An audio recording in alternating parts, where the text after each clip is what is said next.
네, 주님께서 주시는 신령한 지혜가 충만하시기 바라겠습니다. 오늘 말씀은 고린도전서 14장 20절에서 25절 말씀입니다. 형제들아, 지혜에는 아이가 되지 말고 악에는 어린아이가 되라. 지혜에는 장성한 사람이 되라.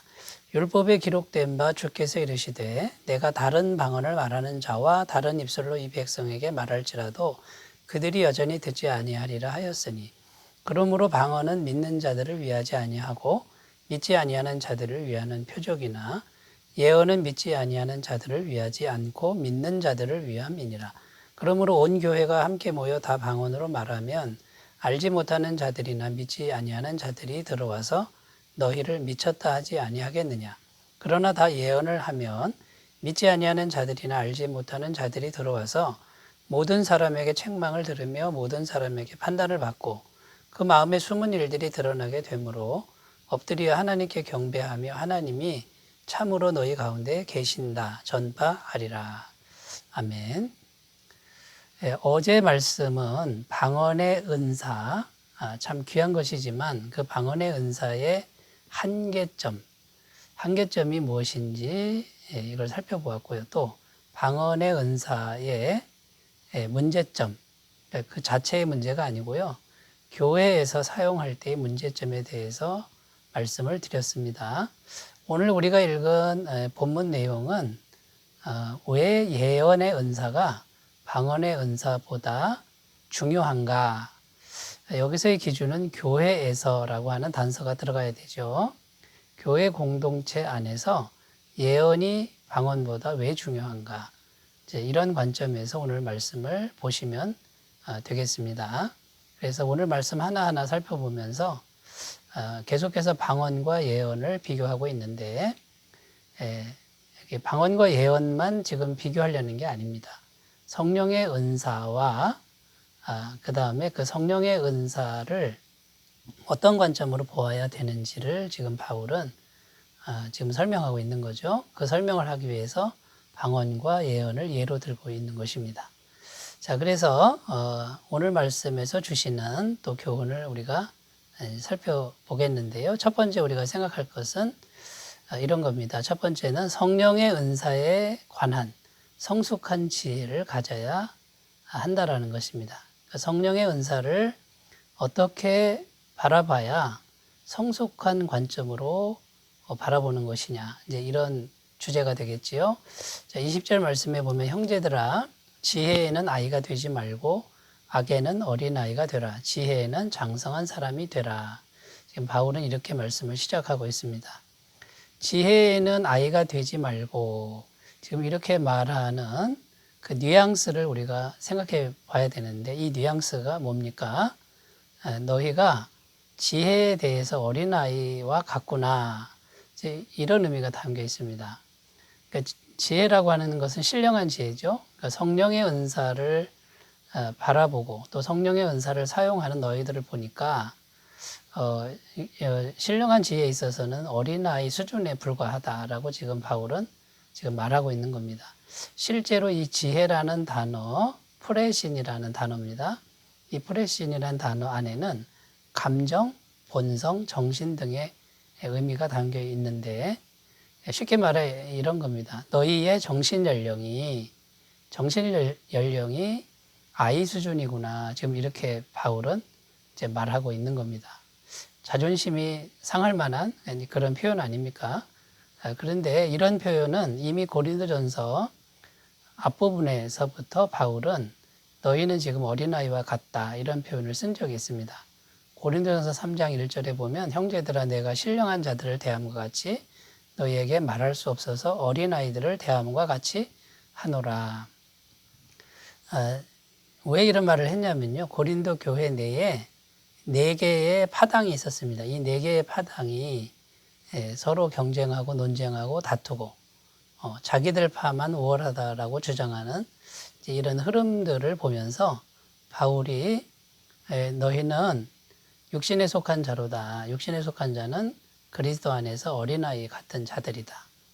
이렇게 지금 표현한 겁니다. 신령한 자는 그리스도 안에서 성숙한 사람을 말하는데 너희 보고 성숙하다라고 말할 수가 없구나라고 이미 고린도전서 앞부분에 말을 했었죠.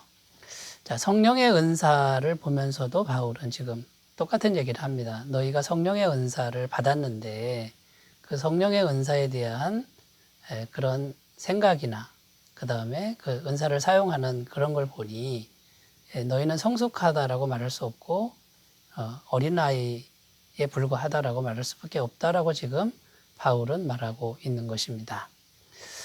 여러분, 우리가 이제 이 말을 좀 생각을 해야 되는데요. 성령의 은사가 아무리 많아도 영적으로 어린아이 수준으로 머물 수 있다라는 이제 그런 의미로 우리가 들어야 됩니다. 그래서 병을 고치든 지혜나 지식의 말씀이 있든 뭐 대단한 능력을 행하든지요. 그 자체가 성숙한 게 아니라는 겁니다. 그걸 가지고 있어도 어린아이 수준에 머물 수 있다라고 하는 것. 그러면 중요한 게 뭡니까? 성령의 은사를 어떻게 바라봐야 되고 또 어떻게 사용해야 되는지를 잘 알아야 되겠죠. 그 기준이 뭐겠습니까? 성숙한 것과 그렇지 않은 것의 기준이 도대체 뭡니까? 방언과 예언을 지금 비교하는데 방언은 개인적인 한계점이 있다고 그랬죠. 개인적인 덕을 세우는 건데 예언은 교회 공동체 전체의 덕을 세운다라는 것이죠. 그러니까 개인적인 것에만 머물러 있으면 아무리 대단한 은사를 갖고 있어도 그거는 어린아이다라는 거예요. 예언은 뭡니까? 교회 공동체 전체에 선한 영향력을 끼치는 이제 그런 거기 때문에 예언이라고 하는 것이 더 성숙한 것이다 라는 것입니다. 쉽게 예를 들어서 여러분 가정에 부모가 있고 자녀가 있지 않습니까? 부모는 가족 전체를 생각합니다. 그래서 부모가 희생을 하는 거죠. 그런데 어린아이는 어떻습니까? 어린아이는 부모의 생각을 못 갖습니다. 결국 어린아이는 자기 것만 챙기면 됩니다. 굉장히 이기적이죠. 개인적이죠. 여러분 누가 더 성숙한 겁니까? 부모가 더 성숙한 것 아닙니까? 자기 것만 생각하는 사람들은 아무리 대단한 성령의 은사를 받아도 역시 어린아이에 불과하다라는 것이죠. 여러분 그런데 고린도 교회 성도들이요. 성령의 은사를 받았다고 내가 받은 은사가 더 우월하다, 더 낫다라고 이렇게 생각하고 또 교회 내에서 그것을 드러내기 위해서 막 사용했다라는 것이죠. 이런 부분이 영적인 어린아이 수준에 불과하다라고 말하는 것입니다. 여러분 오늘 말씀을 생각하면서 우리의 신앙은 지금 성숙합니까? 아니면 어린아이입니까? 돌아보시는 시간 되셨으면 좋겠습니다. 자, 두 번째입니다. 두 번째, 이 방언의 은사는요, 불신자에게 이질감을 준다는 거고요. 예언의 은사는 이질감을 주지 않는다. 이렇게 지금 말씀하고 있는 것이죠. 23절 말씀에 그러므로 온 교회가 함께 모여 다 방언으로 말하면 알지 못하는 자들이나 믿지 않는 자들이 들어와서 너희를 미쳤다 하지 아니하겠느냐. 이게 무슨 말이냐면요. 불신자들이 교회에 왔는데 교회 사람들이 전부 방언으로 말하고 있으면 이거 미친 사람들 아닌가라는 그런 이질감을 갖게 되고 결국은 교회를 거부하게 되는 것이죠. 전도에 방해가 되고 복음에 방해가 될 수밖에 없다라는 것입니다. 어떤 사람들은요. 세상 사람들한테 비위를 맞춰야 되느냐. 우리는 우리 것만 하면 되지 않느냐. 이렇게 주장하는 사람들이 있습니다.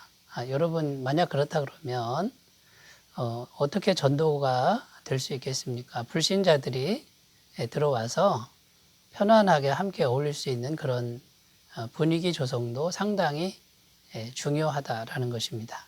물론 세상이 다 부패하고 세상이 썩어져 가는데 거기에 동화되면 안 되겠죠. 그러니까 우리가 교회의 정체성, 신앙인의 정체성은 분명히 해야 됩니다만 세상과 담을 쌓는 그 어떤 것은 계속해서 그것은 교회 내에서 자제해야 된다라는 겁니다. 방언의 은사를 없애자 이게 아니고요. 개인적으로 잘 사용하면 귀한 것 아닙니까? 그런데 불신자들이 들어왔을 때 우리가 다 방언을 하고 있지만 방언 말고 예언으로 알아듣기 쉽게 말을 하면은 불신자들도 이질감 없이 같은 마음으로 융화가 될 수 있고 연합이 되어서 구원받는 역사가 일어나게 된다라는 것이죠. 여러분, 그러므로 복음의 정신으로 잘 무장하고 그 다음에요. 사람과 섬김의 정신으로 십자가 정신으로 세상 사람을 품는 그런 성숙한 신앙인이 되셨으면 좋겠습니다. 자, 세 번째 이 예언의 은사는 우리 마음의 깊은 것을 드러내어서 회개하게 한다라는 것입니다. 25절 말씀에 보면 그 마음의 숨은 일들이 드러나게 되므로 엎드려 하나님께 경배하며 하나님이 참으로 너희 가운데 계신다 전파하리라. 자, 예언의 은사에 대한 건데요. 예언 은사의 가장 큰 특징이 나옵니다. 이 예언의 은사는 사람의 마음속 깊이 숨겨져 있는 것을 드러낸다라는 것이죠. 10길 물속은 알아도 한 길 사람 속은 모른다. 이런 속담이 있습니다. 그래서 우리 마음속에 들어있는 이제 그런 부분을 우리가 알 길이 없죠. 근데 예언은 그 마음을 드러낸다. 이렇게 되어 있습니다. 예언의 은사 중에 아주 작은 부분은요, 사람 속을 다 이렇게 읽는 사람들도 저는 만나봤습니다. 그런데 이 예언의 은사의 진정한 의미는 사람의 속을 다 아는 은사가 아니고요. 이 예언은 뭐냐면 하나님의 말씀을 잘 풀어서 설명하는 것인데 그 하나님의 말씀인 성경 안에 담겨 있는 하나님의 마음, 하나님의 뜻, 이것을 설명하는 겁니다. 잘 설명하는 은사입니다. 그래서 이 불신자들이 만약에 또 신자들이 교회에서 예배를 드릴 때 하나님의 말씀을 딱 듣는데 하나님의 마음을 만나게 되는 것이죠. 그 하나님의 마음을 성경을 통해서 만날 때 자기 마음속 깊은 곳에 있는 죄악된 부분, 더러운 부분, 숨겨져 있는 부분이 이제 드러나게 된다는 거죠. 그 말씀에. 그래서 회개가 일어나고 그 다음에요 삶을 바꾸게 되는 이제 이런 역사가 일어난다는 거죠. 이것은 신자이건 불신자이건 또 동일하게 일어나는 것입니다. 이제 이것이 말씀의 능력이라는 것인데 우리 마음속에 아픈 곳이 드러나고 교만도 드러나고 잘못된 생각, 세상에 물든 생각 이런 것들을 끄집어내서 결국은 고침받게 하고 회개하는 이제 그런 것이 예언의 은사라는 것이죠. 여러분, 그러므로 이 예언이라고 하는 것이 사람을 얼마나 아름답게 변화시키고 교회 공동체 전체를 얼마나 아름답게 변화시키는 능력이 있는지 이것을 생각해 보라는 것입니다. 자, 그래서 오늘은 예언의 은사가 방언의 은사보다 더 나은 부분에 대해서 말씀드렸는데 또 말씀드리지만 방언의 은사가 열등하다는 게 아닙니다. 가치 없다라는 게 아니고요. 그것도 구해서 받으셔서 사용하시고 그러나 교회 공동체를 위해서 성경 말씀을 잘 깨닫고 하나님의 마음을 헤아리는 그런 은혜를 받으시기를 바라겠습니다. 기도합니다. 하나님 아버지, 영적인 지혜에 성숙한 신앙인이 되도록 도와주시고 하나님의 말씀을 잘 알아듣는 은혜를 주옵소서. 예수님의 이름으로 기도드립니다. 아멘. 신령한 지혜가 충만하시기 바라겠습니다. 감사합니다.